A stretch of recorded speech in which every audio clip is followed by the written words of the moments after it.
Welcome back to Health Law Pulse, the podcast where healthcare, leadership, and law intersect, and where we focus on how healthcare actually works in practice. I'm your host, Jonathan Rhodes, healthcare attorney and founder of Health Law Counsel, LLC. My guest today is Dr. Scott Kronlund, a physician, executive leader, and consultant who has spent decades working alongside healthcare organizations as they navigate growth, governance, and system-level change. Scott has served as a physician leader within integrated networks and has advised healthcare organizations across the country on strategic planning, leadership development, clinical integration, and physician alignment. What makes Scott's perspective especially valuable is that he brings clinical credibility into rooms where strategy, compliance, and operations all collide. He understands what it takes to lead physicians, build trust, and move organizations forward in an environment shaped by regulation, payer pressure, and evolving care models. In this episode, we talk about physician leadership, independent practice models, clinically integrated networks,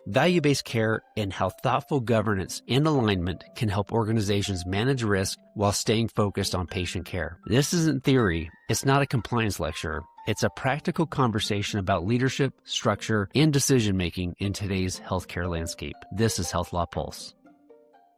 Scott, thank you for joining me today on Health Law Pulse.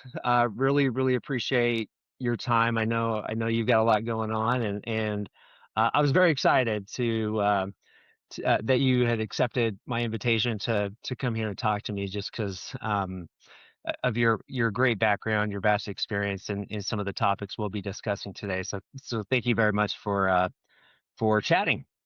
Yeah, well, you're very welcome, and thanks for inviting me. I feel very honored to be joining your new venture here. All right. Well, I appreciate it. And Scott, what I like to always start with is we'll get into some substantive questions here shortly, but I really like to hear what got you into medicine. You went through this transition of practicing medicine and then went into the leadership routes, physician executive routes and operational leader route. And so what got you into medicine? What caused you to make that transition? And if you just give us a brief summary of your journey, Sure. that would be great.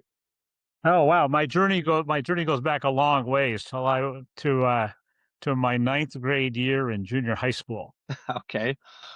I just like to tell people I'm a second generation immigrant kid.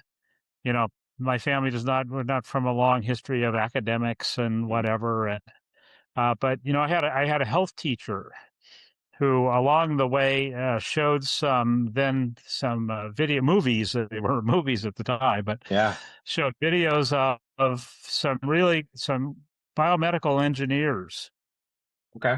That were actually designing some of the first functional artificial limbs for people who suffered amputations and the like. And that was just totally fascinating to me, given my interest in math and science and everything. I just thought this was really cool. They were taking people who really were unable to walk and had been unable to walk for a long time, and now making it possible for them to walk. And I thought, well, that is really cool, and that's really a great contribution to society and to those people in particular and their families. Right. So with that in mind, I just found myself thinking about that a fair amount and decided, what the heck, I might as well just, go all the way and head off into medicine. I had a really great primary care doctor who had taken care of me for years. I liked him a lot. He was a good, mentor and role model. So I put my blinders on, and that's what I did. Through my high school and college years, everything was geared towards getting to medical school, which ultimately happened. I went to the University of Washington in Seattle, and I've always loved primary care, so that got me into primary care residency, at the University of Iowa, and then back home to the Seattle-Tacoma area where I had, grown up and started my practice. And along the way, I found myself involved in a lot of leadership things as part of the medical staff. Right. This is kind of before the era of so many employed physicians. So I was, the chair of this committee and the chair of that committee and the like, and just naturally drifted into these sort of leadership areas while I was also building my practice. And then in February of 1992, I went to a conference, happened to be in Hawaii. It's a good place to go in February, put on by the Estes Parks Institute. And this was in the wake of Bill Clinton talking about managed competition Yeah. as the new model of healthcare in America. And so I went to this conference and I was just totally blown away. I had never thought about healthcare from a macro perspective, from an Right. economics perspective, from a policy perspective. And a friend of mine at the hospital, who was one of the VPs there, actually signed me up to become a member of an organization then called the American College of Physician Executives, Okay. which I'd never heard of. So I started getting correspondence from them. I learned about their master's program in preventive medicine and admin med at the University of Wisconsin. So the next thing you know, I'm heading off to graduate school Hmm. because I really wanted to pursue this. I wanted to have, I think, really at my altruistic side, wanted to have more impact in the community than I could have just in my own individual practice. Sure. And so, with that master's degree and the fact that managed care was just showing up in the early to mid 90s, I slipped into a role of a medical director because we were starting our full risk bearing Hmm. physician hospital organization, which was a wild and crazy idea and a wild and crazy ride Right. that lasted till about 2001 when managed care left the scene in Washington State. Okay. But that's kind of what launched me in that direction, and never looked back. Wow, that's quite a journey. It's interesting to me, Scott, that whenever ask people, regardless if they go into medicine or whatever it is, it's typically something that happens around that age, seventh, eighth, Right. ninth, 10th grade, that somehow informs how they are going to spend the rest of their life and what they plan on doing. That's fantastic. I appreciate you sharing that with A us. magical epiphany or something. I Yeah, don't know. I don't know yeah. what, but here I am more than 50 years later, still schlepping around in all of this. Still at it. That's great. That's great. Well, thanks for sharing that. And I do want to get into a number of topics and certainly covering the experience that you have and you talked about how you were sort of on the forefront of managed care in Washington and I want to talk a little bit about that. But one of the things, Scott, just to start off, one of the things I see consistently in my practice is how much strain our healthcare system puts on leaders who, like you, are asked to think clinically and then also asked to think operationally at the same time. And from a legal and governance perspective, many of the biggest failures I deal with don't necessarily stem from bad intent. And nothing nefarious is going on. They stem from misalignment. Really misalignment between clinical reality and this system level decision making that can obviously lead to operational and compliance failures. And you've lived both sides of that equation over here practicing medicine while also holding executive and advisory roles. So I'd like to start there with my first Okay. question. How has continuing to practice medicine shaped the way you think about organizational strategy and really leadership decisions at the system level? You practiced primary care for quite Mhm. some time before you started down that different route. How has that informed the way you think about that strategic leadership Sure. role? I don't know how. It was fairly strategic, I think, in my thinking. I thought I cut my. That's where you cut your teeth, right? You get a Right. bird's eye view of what people in the trenches have to deal with. You've got to. There's so much. There's a lot of dysfunction and maladaptation and stuff that happens in a clinic, and there's a lot of can be a lot of chaos in there. And as a result, plus when you think about all the demands, especially in today's world, right? So we have demands around patient care, we have demands around population health. We're supposed to coordinate care to the best of our ability, deal with metrics, all of these kinds of things. You can Right. certainly see why people just get burned out. Right. And I really think that you appreciate that when you're part of it. That wasn't anything I was really looking for when I started in practice. It just happened. I Yeah. saw what life was like for my five partners in our group at that time, and what it was like for our team and for our staff and whatnot, and found myself just naturally uncovering opportunities to improve things. Yeah. And some of my partners thought I was crazy. Like, why would I even bother? The better part of valor is just put your head down and go to work, and don't let these things get to you. Why in the world would you want to improve them? Well, I was a little short-sighted, I thought. Yeah.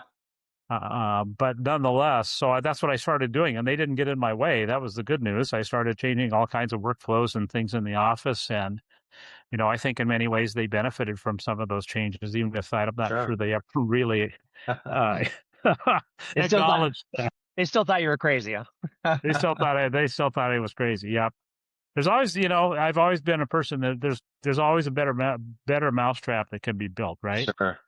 We just have to take the time to do it. Absolutely. So that's interesting, and it makes a lot of sense to me. You spent all those years on the front lines, both from a clinical approach, patient care, quality, safety, even reimbursement perspective, and you bring that into network leadership. So what do you think so if I'm a practicing physician, I'm interested in getting into network leadership, what would your advice be to me? What's the biggest learning for clinicians who want to transition into that leadership role? Sure. I think the biggest transition I think I had to make, and I think we all have to make, is from, and I'm going to coin a phrase here from a famous author here, but the notion of making the shift from being a soloist to a conductor. Mm. That's actually a quote from John Maxwell. He's Okay. one of, he's an international guru of leadership, Right. and he wrote a book called Leader Shift. And he talks about these 13 shifts he had to make from being a solo actor into becoming an organizational leader. Because I think, especially for physicians, you think about this, John, when you show up in a clinic with a medical degree after your name, you're suddenly at the top of the pyramid. Right. Whether you deserve it, whether you've earned it, whether you're capable, but nonetheless, you are the person. And in most cases, all of the support functions are designed around your need for efficiency, effectiveness, seeing the right number of patients, et cetera, et cetera. Right. And so you just tell people what to do, or you just write a prescription, or you know what I mean, or you Right. do what, you just sort of call it out. So even though I had a graduate degree and I was, which we can talk for in a minute here about the potential value of formal education Mm-hmm. to support this kind of transition. But nonetheless, even after graduate school, I showed up, I was working at the hospital, and I was just calling shots. I had a great idea. Let's just do it. And I really was very naive in realizing that no, that leadership really is about influence. And the folks you have to influence within a complex organization to make a change, Mm-hmm. is complex. It's a complex activity. You don't just show up and start telling people what to do, because they'll turn around and tell you why they're not going to do what it is you think they should do. Yeah. So I think you have to learn how to work. Plus, there are all sorts of other systems and things in place that are totally new compared to what it's like working in in a clinical practice. But I think the pathway starts. I think the pathway though starts with what can you do on an informal basis. Mm-hmm. Are there work groups? Are there committees? Are there places where you can go and kind of cut your teeth and learn how the environment works around you, and then consider how and when any advanced education might be of value to you as well.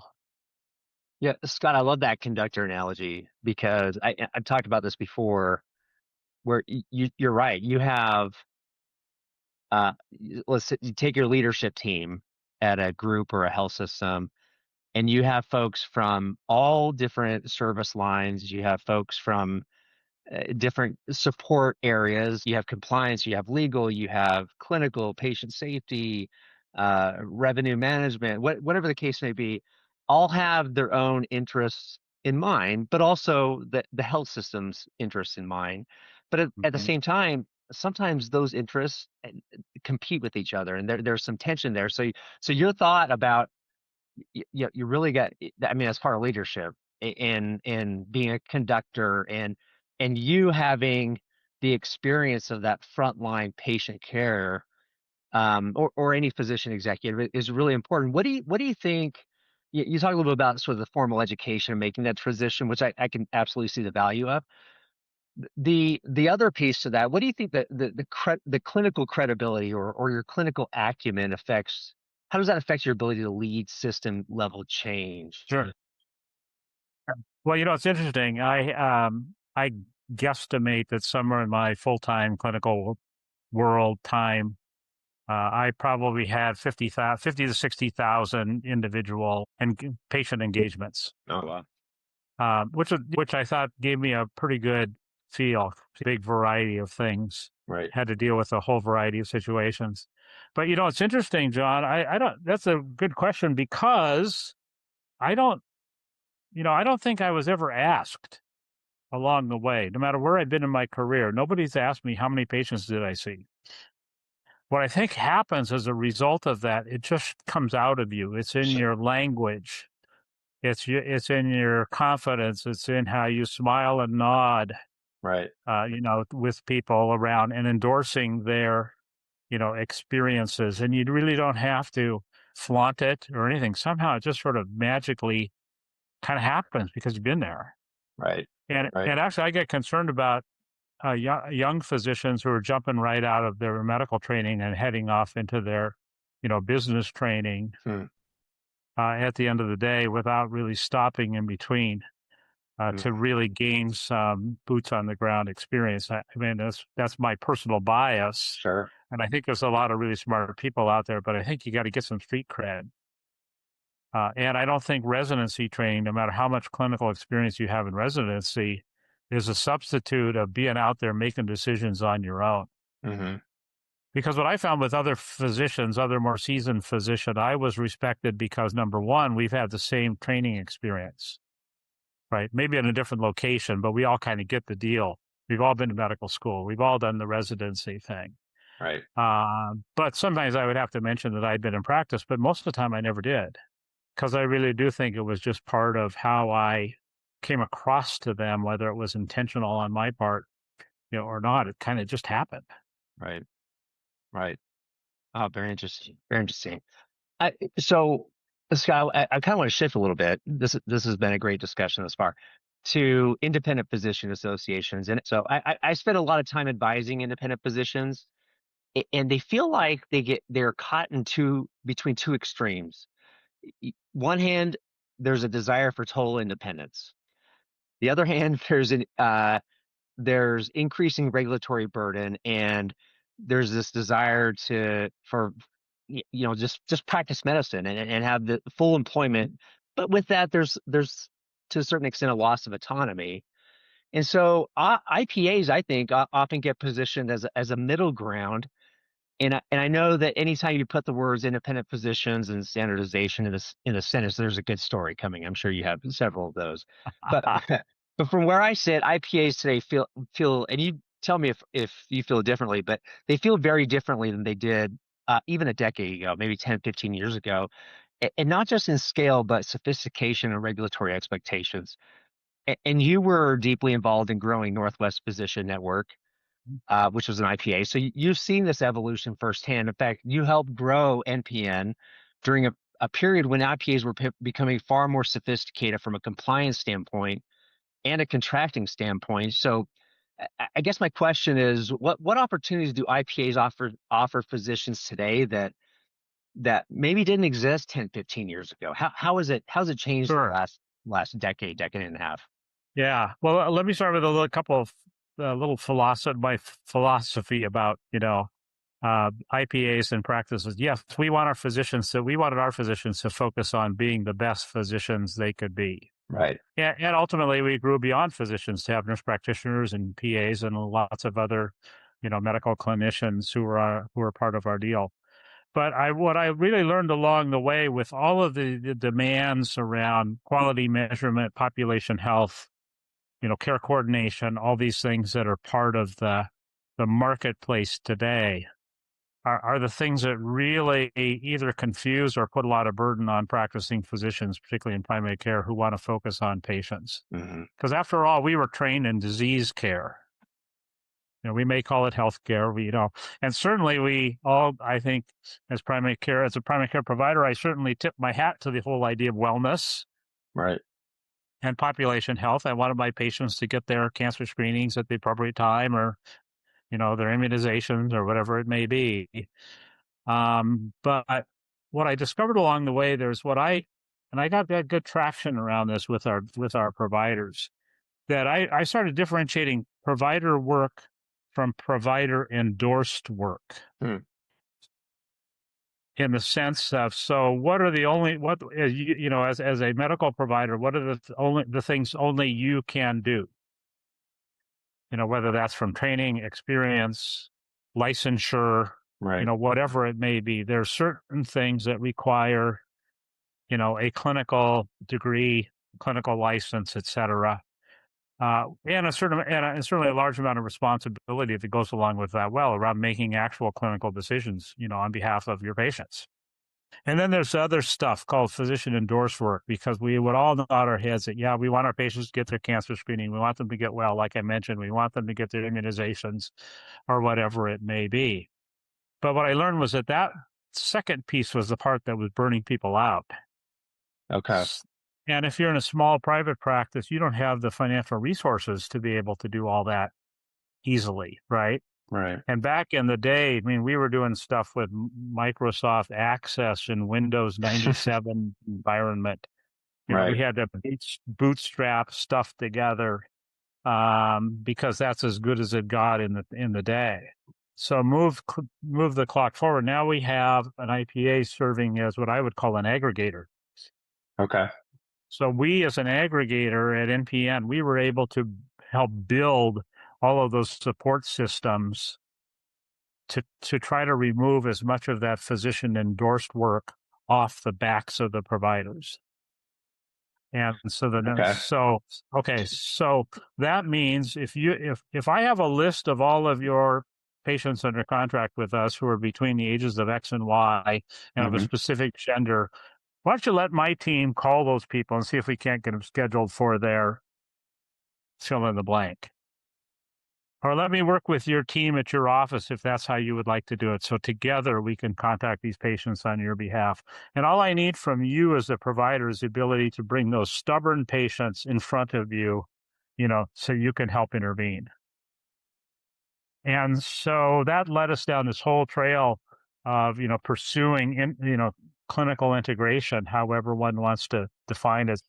But that's what we started doing. We started becoming, as we started developing these support systems for our providers, to take some of that burden off of them. That led us right down the whole trail of clinical integration, where we could start seeing ourselves, if we could build enough supportive infrastructure around care management, complex case management, we did our own credentialing, we paid our own claims, we did all kinds of things, as part of our payer contracts. And if we could get everybody functioning, and we built a referral management system that was agnostic to medical records and other kinds of things like that, that we actually could come together and present ourselves in the marketplace as a pretty solid organization. So we had, 1,200 providers, 60 different specialties, a whole host of ambulatory diagnostic and treatment facilities that were in our part of our network. That's a pretty, and we could go to a health plan and say, look, and we can provide this geography, we can provide this level of access to you. We found out this became a really powerful model. So we were able to bring contracts to our providers that were far better than they could most of them could get on their own. Right. And we had all of this other support so that they could focus on taking care of patients. And all I asked of them is when the phone rang and somebody from our team needed something from them or their team, that we would get first dibs on the telephone tree. Right. Because we weren't there to waste your time. We were there to actually help support you. Because at the end of the day, if you really like the private practice model, you also have to realize you've got a business to run. Right. And so why don't you focus on taking care of patients, Why don't you focus on running a healthy business, right, as a business entity, and we, the IPA, in exchange for your participation with us in these contracts, will try to get you a better deal than you can get on your own, and we're going to support you with all of these tools and technology. So now when you look at these, you look at these large EMR systems that Sure. have population health support and clinic, and everything, you go, wow, this is really something. And if an IPA can be the conduit for that. So I worked after my NPN time. I actually went over to the Big Island of Hawaii and worked with a small IPA of about 50 or 60 providers over there. Okay. But we had staff in the office who, on a shared EMR, in our office, who were calling patients and scheduling them, on behalf of participating physicians, so they could see it all, because it was all on the same. It was all operating on the same system. And that was really cool too. So when I think about the advancement of technology, and if an IPA can get the resources required to deploy those things, wow, now you really have some good glue, along with pretty sophisticated nursing and social work care management support. As a network, you can do a lot of really good work. Yeah, that's really interesting. So I'm just trying to summarize what you just said into some bullet points in terms of the way that perhaps IPAs have shifted over the last couple of decades, or what additional opportunities they provide. Certainly largely driven by technology, as you mentioned, that we're not dealing in access database for these. Well, maybe we are. Maybe some are. I don't know.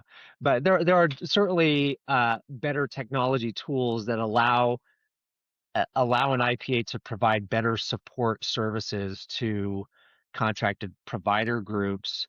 And with the increased emphasis on preventative care and wellness certainly over the last 20 years, that's become more of a necessity. To your point, to avoid physician burnout, they could focus on what they do, and to broaden maybe the IPA into multiple different specialties, as you mentioned, social work, case management, things like that, to really get a great clinically integrated system that allows for great patient care. Does that sound right? Yeah, I think so. Okay.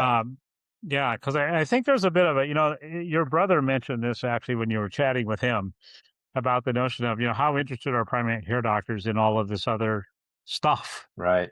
And his answer was, well, like quality metrics and whatever. It's like, well, not really, or maybe a little bit or whatever. But, the paradox is that even though that's where the providers' heads may be, the marketplace demands, especially, speaking of the payer environment, they're all over that stuff. Right. Medicare, Medicaid, the commercial carriers, this is how they compete. They compete on because it's the thing they can measure. Right. And so the question is, if you want to remain relevant in the marketplace, the fact of that is you need to figure out how to meet these requirements. And I think having an IPA-like structure to step in and lead the charge on that is a real value, very valuable, way of thinking about things. Sure. And Scott, I don't know the answer to this. But I'm curious your thoughts. And maybe there's no impact at all, but do you think there's been any impact on how IPAs are not structured, but how they function with the increased independent practice of PAs and NPs? Has that had any impact on IPAs at all? I can't speak for IPAs at large, but we in our organization, especially if they were working in a primary care setting, we allowed them to carry, to have panels of patients. And we treated them just like any other primary care provider, because when you think about it from a couple of perspectives, number one, we have a shortage of primary care providers. And number two, your ability to engage a health plan has a lot to do with your capacity to take on patients at the primary care level. Sure. I mean, it's great that you've got wonderful surgeons and, medical specialists, and you have all those things to back you up.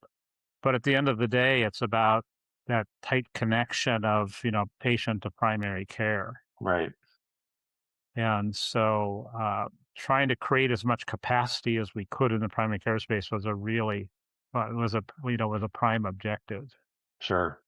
Sure. That makes sense. And when IPAs, we talked a little bit about clinical integration. When IPAs start moving towards clinical integration, they start getting into value-based arrangements. The legal posture changes dramatically. Suddenly, we're talking about governance. We're talking about antitrust. We're talking about payer contracting, quality metrics, which you just mentioned. Real compliance infrastructure is needed, not just some sort of loose affiliation. And clinically integrated networks, or CINs, CINs for those that don't know, not the other CIN, SIN, but CIN. Right. Whatever you want to call them. CINs, they sit right at the intersection of clinical strategy and regulatory risk. And many organizations, I think, underestimate that complexity going in. I've heard many times, "Hey, I want to form a SIN." Well, okay. I mean, there's a lot that goes into that. We're not just forming a SIN and having at it tomorrow, but so it gets to be very complex. How do you see IPAs and SIN models intersecting with, for example, accountable care organizations or ACOs, and really broader value-based care strategies? We can talk for a long time. This would be a four-parter. Oh no, yeah. A couple things I guess I would say at first blush is I found out, for example, when I went and talked about those kinds of things with the providers, Mm-hmm. most of them just gave me a blank stare. Sure. Or patted me on the head and say, "Thanks for coming, Scott. I'd like to talk to you." Even one of my former clinic mates who one day said to me, "Scott," he said, "I don't have a clue what you're talking about, and I've got a patient to go see," and off he went. Right? More physicians thinking you're crazy. Is that what it is? That's right. So yeah, so I think in our case it started at the top, and we weren't that big of an organization. It really started with me. I mean, this is where my two things. Number one, I would say my formal education really came into being. Sure. Because I had sort of an integrated master's degree, wasn't just MBA. It was, included things like health law and the like. Right. And so I had a basis for thinking about that. But I also was able to team up, with one of the most seasoned healthcare attorneys in our region. Right. And we had made it, or at least I had made a decision that we weren't just going to have, our contracted lawyer, we're going to try to minimize his bill, and we're going to not have him do a whole lot. We actually brought him in at the strategic level, to be able to say, look, this is kind of where we think we need to go. You understand better than we do about how the feds are thinking about things like clinical integration. Yeah. And here's where we want to go. And so let's not do compliance after the fact. Let's just do our design work, from the beginning with compliance in mind. Compliance is not going to go away. You can't just put your head in the sand. There are things to be concerned about, whether it's antitrust or any kickback or right. Stark or any number of the standard menu. But let's just do this together. And we did a lot of this stuff behind the scenes, because I remember when IPAs first started, it was like, aha, now's our chance. We can take back healthcare. All we have to do is band together, and we can tell those payers where to get off and blah, blah, blah. And I remember all of those, the grandiosity. And I think the CIN temptation is kind of in that same vein. Right. But I had good coaching. I had to go learn. I read all of the tri-state correspondence from 2006 and the famous Christie Braun letter, and all these things that are fairly, that are conversational to you guys in healthcare law. But I really had to dive in and do a deep dive to say, okay, so what is this about? And now we've developed a framework by which we can now compare all of our, all of the things we were designing inside the building. Okay. And how does our quality team our quality committee actually function? How does our credentialing system actually function? Do we have the ability to discipline physician providers? Mm-hmm. Do we have a means of corrective action? Do we have a means of expelling people if they're not living up to the standards that we set? And then what I did was I tried to distill those key elements down to the vital few and hit the road. Okay. Lots of meetings, lots of physician meetings, Sure. group meetings, lunch meetings, cups of coffee, a lot of shoe leather, a lot of tire rubber, Right. carrying the message one by one by one, and trying to bring people into alignment that at least would say, yes, I understand this is important. I don't agree with it, but if the IPA can do this for me, I'm all in. And that was really all I needed to be able to move forward. Right.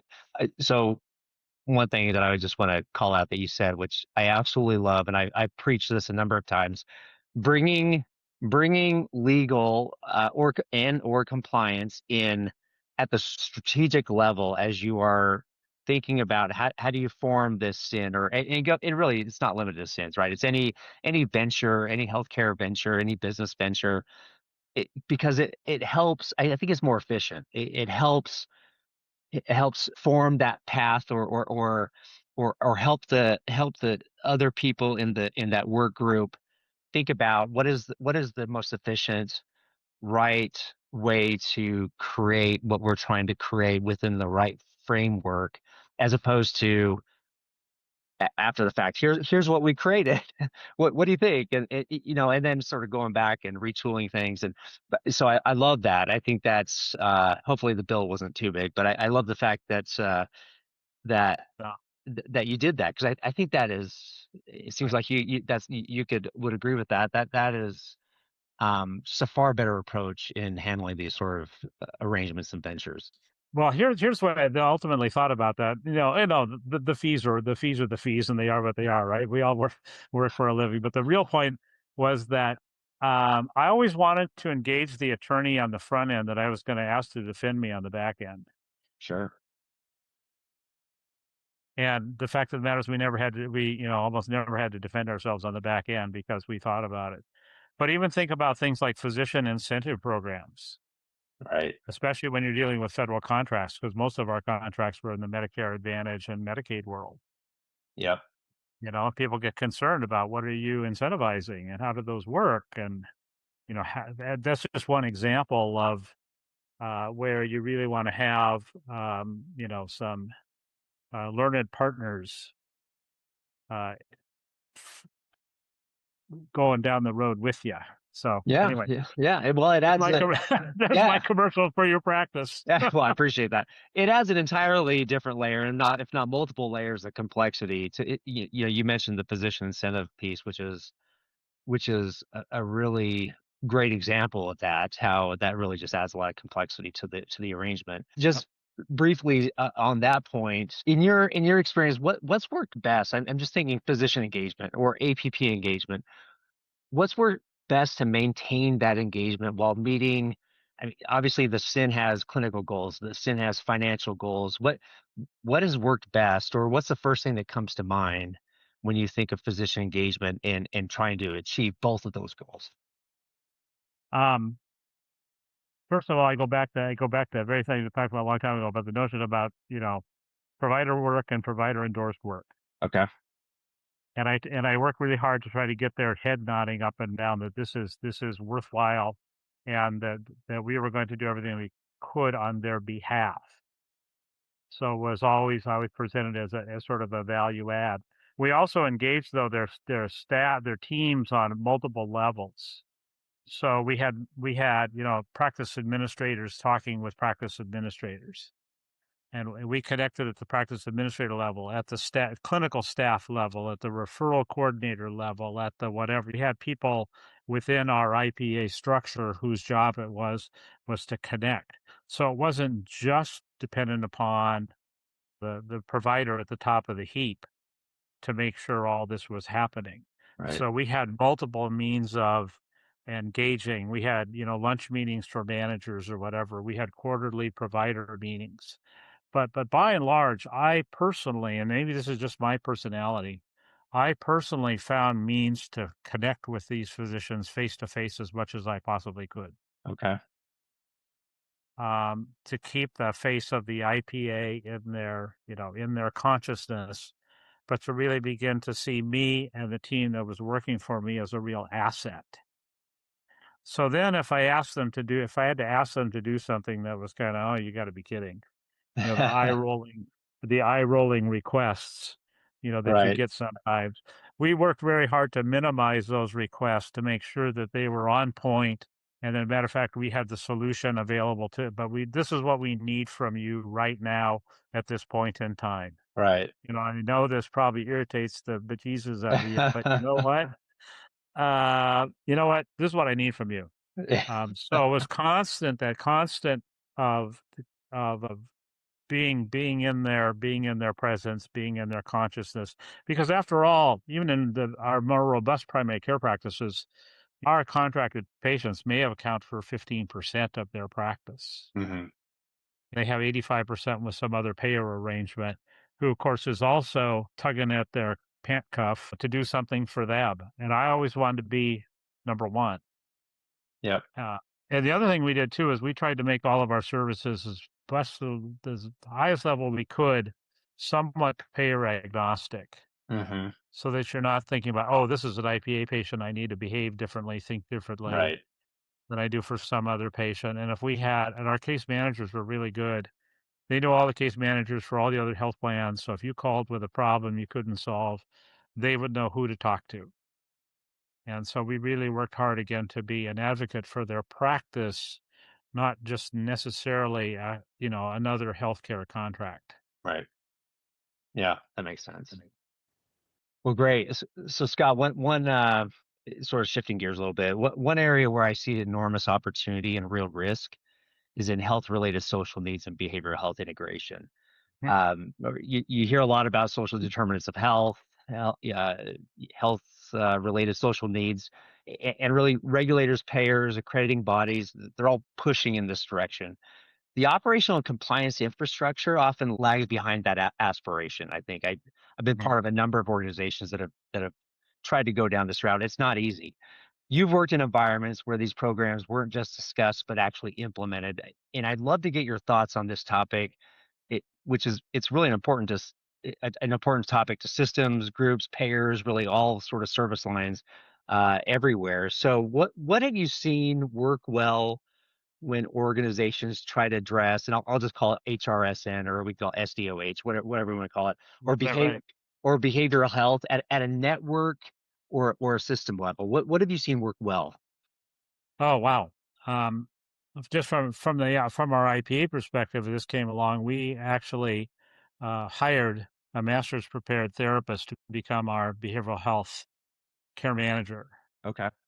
And we actually started credentialing behavioral health providers right into our network, even though, from a health plan perspective, we weren't delegated to pay for their services. They were carved out to us. We started building those relationships so that our care managers would have dedicated behavioral health clinics that they could refer to, Right. because they were tied to us. And then also, from a full service perspective, this is where there are community-based organizations starting as simply as a transportation company, Right. to make sure that people can get to their appointments or things like that. So we were able to we started building some of that in the context of the IPA. And we tried to get our physicians to say, and our clinics to say, hey, if you have a patient that has these kinds of needs and you're struggling to get services, just call your care manager. Mm-hmm. Right? Our care managers were distributed by practice or whatever. Fill in the blank. And so, again, it was really this sort of organic thing. Now, when I was, for a while, I was a Medicaid MCO, physician leader. Right. And the state of Washington in the Medicaid program actually has adopted what they're calling the no wrong door Hmm. kind of model of integration, where they want no, and in the state of Washington, behavioral health is carved up into mental health and SUD treatment. Okay. So in that model, the model was whether you were entering through the medical portal, the primary care portal, the SUD portal, or the behavioral health portal, you would have ready access to the other two parts of the triangle. Hmm. So one of the things we did was I went around and we did a readiness assessment. We had a readiness assessment for primary care providers, and there are some published ones out there you can use. And we did the same thing with behavioral health. And so we used the results of those assessments to kind of help them think about what are the next steps. Because behavioral health integration it could mean hiring a behavioral health person in your clinic. Right. But I've also seen that happen where there's no integration. They're just another provider off in a corner somewhere seeing patients or clients.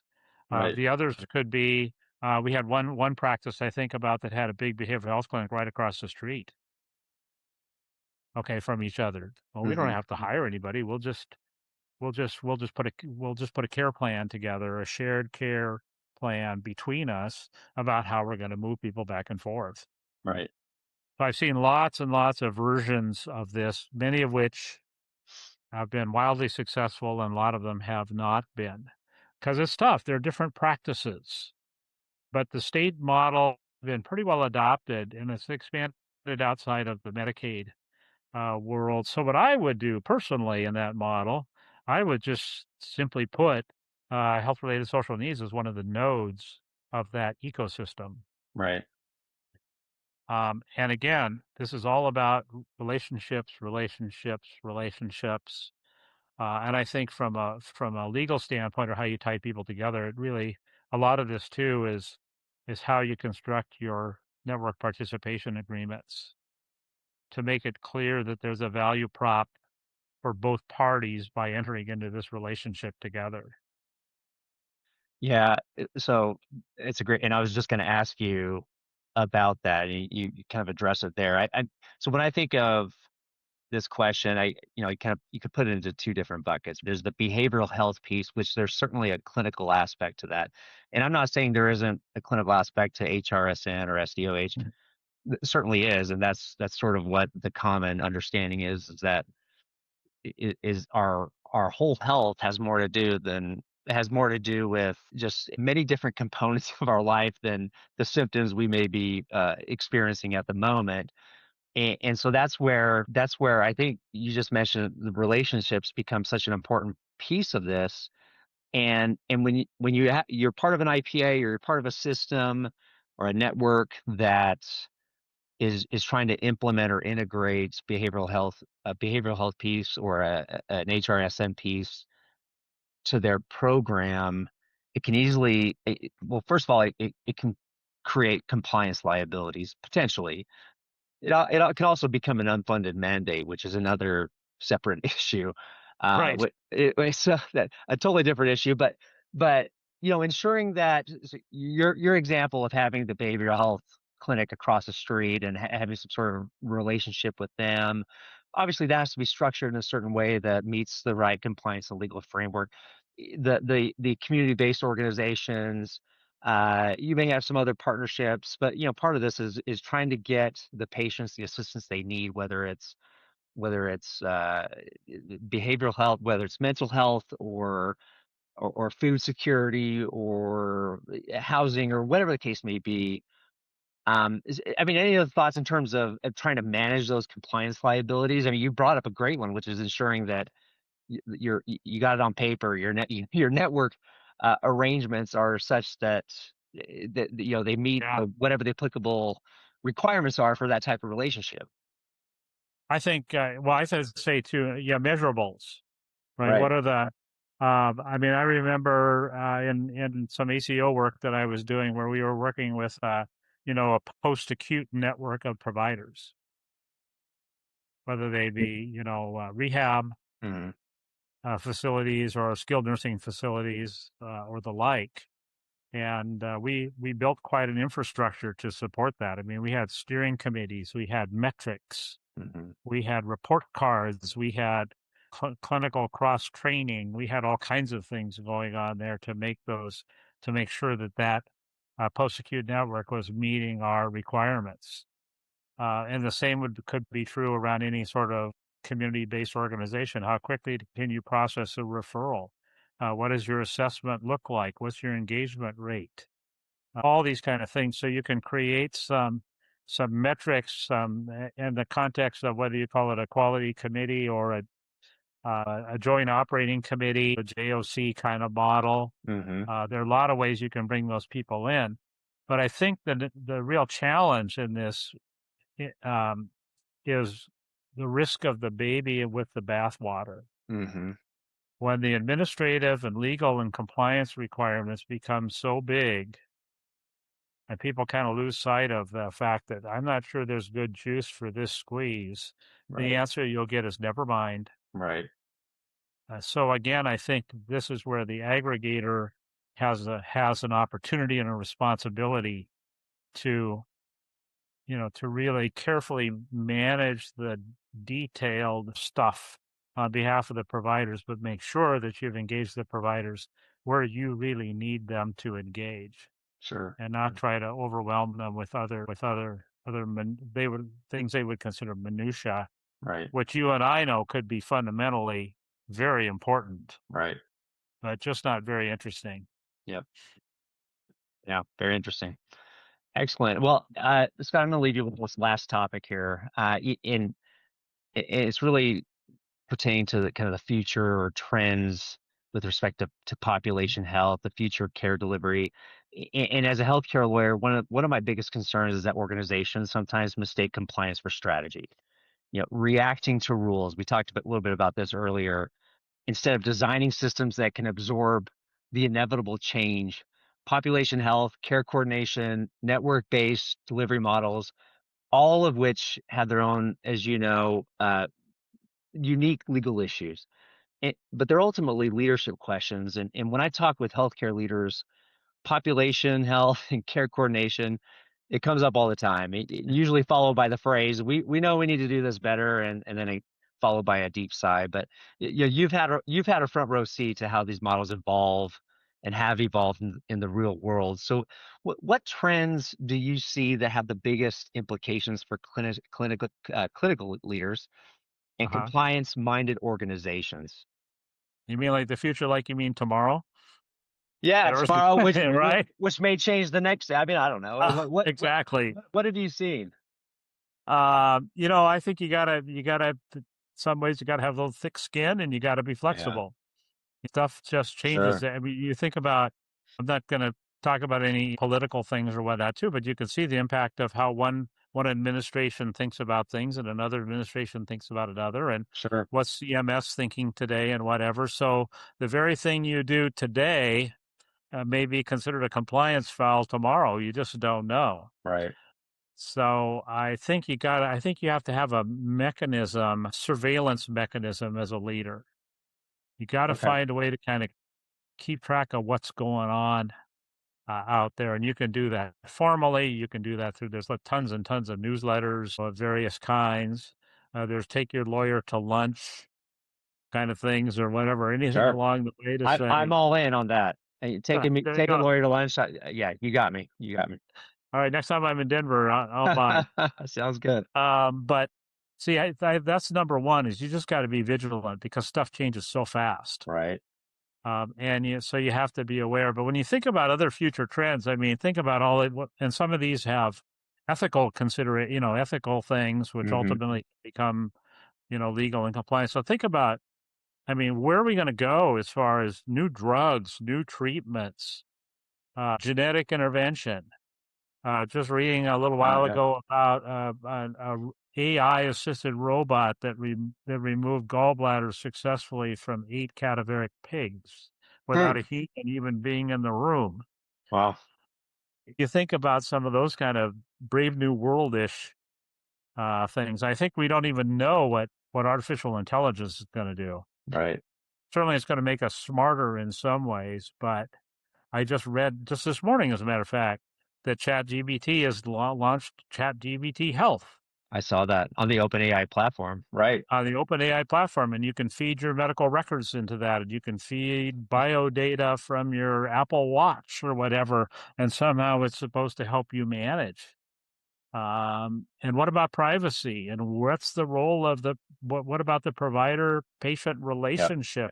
Is this going to be a substitute, or is this supposed to be an augmentation to make me a smarter doctor Sure. and help me and my patients make better decisions than we would otherwise just on our own, so we don't forget about something? Or is it going to be, like example, I have like my daughter recently. She was having some issues and couldn't get into her primary care doctor. So she ultimately did some snooping around, went over to one of the labs, paid commercially to get a bunch of lab work done, and then calls me with the results. It's like, what do I do with this stuff? And I'm like, well, maybe there's a different way Yeah, um, of approaching that. But I think that's going to be something I don't even think we have a clue. And the technology, unfortunately, is maybe marching ahead faster than we can actually think about. sure. And the other one is going to be, and I have a personal interest in it, is global care. Hmm. We start thinking about providing care across borders, not even just state borders, but worldwide. And I'm supporting a friend and colleague now who's actually building an international behavioral health network Okay. on a single platform of providers who can provide culturally and linguistically appropriate care anywhere in the world. So if you're an expat living in, some extreme part of the world and you want to see somebody from your culture and who speaks your language because you're struggling with your new environment, we're actually building a network, kind of like the super IPA of behavioral health providers. Now, when you think about think about the fact that you now have to deal from a compliance perspective with the regulatory. What are the regulatory requirements in Germany compared to Brazil, compared to the U.S., compared to Australia? Right. But I think we're going to see more of this because technology just makes it way too easy. The world's so And much that's about smaller. behavioral Yeah. health, huh? The world's Yeah. so much smaller. Yeah, I mean, it's an interesting. So probably 8 questions came to my mind when you mentioned the global the global sort of cross country behavioral health platform. You've got just here in the United States, you've got federal law which doesn't cover everything. So you got telehealth platforms that are accessible in all 50 states. You're dealing with a combination of, for certain things, federal law, but also what are the laws in all 50 of those states? And a lot of times sticking with the most conservative or the most restrictive, and then, for consistency and efficiency purposes, applying that across the board. Not always, but sometimes it's an easy way to do it. Now, I'm just trying to think, like trying to comprehend, what does that mean when, to your point, you've got patients in Germany or Canada or anywhere across the world. That's a really interesting dynamic I hadn't thought about. Well, we can have an after conversation.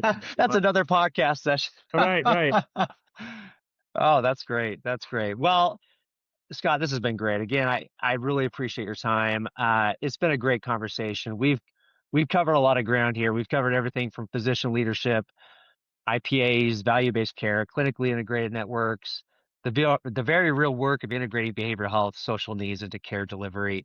In other words, all the parts of healthcare that look simple in a slide deck, that I'm sure we've made it sound very, very simple here, and get very complicated about 5 minutes into real life. And what I really appreciate is how you've framed leadership as alignment, aligning clinicians, aligning incentives, governance, and purpose, not just checking boxes or building bigger org charts. And from where I sit as a healthcare lawyer, that kind of leadership doesn't just make systems work better.